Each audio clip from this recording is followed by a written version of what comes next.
ಗಂಗಾವತಿ ನಗರದಲ್ಲಿ ಆತ್ರಿಯ ಆಯುರ್ವೇದ ಪ್ರತಿಷ್ಠಾನ ಅರ್ಪಿಸುವ Spoorthi college of nursing, Spoorthi institute of nursing, Spoorthi institute of paramedical science BSc nursing ಮತ್ತು Veeranna Mushti institute of nursing, Veeranna Mushti institute of paramedical science ಸಂಸ್ಥೆಗಳಲ್ಲಿ diploma in lab technician, diploma in OT technician, diploma in medical image technician, diploma in health inspector, diploma in dialysis technician ಸೇರಿದಂತೆ ಹಲವು ಕೋರ್ಸ್ಗಳನ್ನು ಹೊಂದಿರುವ ಹೆಮ್ಮೆಯ college ಮತ್ತು ವಿದ್ಯಾರ್ಥಿಗಳ ಪ್ರಾಯೋಗಿಕ ಶಿಕ್ಷಣಕ್ಕಾಗಿ 300ಕ್ಕೂ ಹೆಚ್ಚು ಆಯುರ್ವೇದಿಕ್ ವನಸ್ಪತಿಗಳನ್ನು ಪ್ರಕೃತಿಯ ಸೌಂದರ್ಯದೊಂದಿಗೆ ಬೆಳೆಸಲಾಗಿದೆ.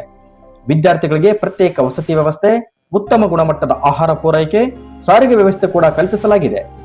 35 ವರ್ಷಗಳ ಅನುಭವಿ ಪ್ರಾಂಶುಪಾಲರಾದ ಡಾಕ್ಟರ್ ಉಮೇಶ್ ವಿ ಪುರದ್ ಇವರ ಮಾರ್ಗದರ್ಶನದಲ್ಲಿ ನುರಿತ ತಜ್ಞ ವೈದ್ಯರು, ವಿವಿಧ ವಿಭಾಗಗಳಲ್ಲಿ ಪರಿಣಿತಿ ಹೊಂದಿದ ಬೋಧಕ ಬೋಧಕೇತರ ಸಿಬ್ಬಂದಿಗಳನ್ನು ಹೊಂದಿ ಗುಣಾತ್ಮಕ ಶಿಕ್ಷಣ ನೀಡುತ್ತಿದೆ. 3000ಕ್ಕೂ ಹೆಚ್ಚು ವೈದ್ಯಕೀಯ ಪುಸ್ತಕಗಳನ್ನೊಳಗೊಂಡ ಆಧುನಿಕ ಗ್ರಂಥಾಲಯದ ವ್ಯವಸ್ಥೆ, ದೀರ್ಘಕಾಲಿಕ ರೋಗಗಳನ್ನು ಹೊಂದಿದವರಿಗೆ ಪಂಚಕರ್ಮ ಚಿಕಿತ್ಸೆಯೊಂದಿಗೆ ಆಯುರ್ವೇದಿಕ್ ಚಿಕಿತ್ಸೆ ನೀಡಲಾಗುವುದು. ನಮ್ಮಲ್ಲಿ ಔಷಧಾಲಯ ವ್ಯವಸ್ಥೆ ಕೂಡ ಹೊಂದಿರುತ್ತದೆ. ಸಂಸ್ಥೆಯ ಚೇರ್ಮನ್ರಾದ ಶ್ರೀಮತಿ ನಿರ್ಮಲಾ ಈಶ್ವರ ಸವಡಿ ಇವರು ಶಿಕ್ಷಣವೇ ಗುರಿ ಎನ್ನುವ ಸಂಕಲ್ಪ ಹೊಂದಿದ್ದಾರೆ. Doctor S V. ಸವಡಿ ಆಯುರ್ವೇದ ಆಸ್ಪತ್ರೆಯು ಗಂಗಾವತಿಯ ವಿದ್ಯಾನಗರದಲ್ಲಿ ರೋಗಿಗಳ ಪಾಲಿನ ಸಂಜೀವನಿಯಾಗಿ ಬೆಳೆದು ನಿಂತಿದೆ. ಪ್ರವೇಶಗಳು ಪ್ರಾರಂಭವಾಗಿದ್ದು ಹಿಂದೆ ಭೇಟಿ ನೀಡಿ.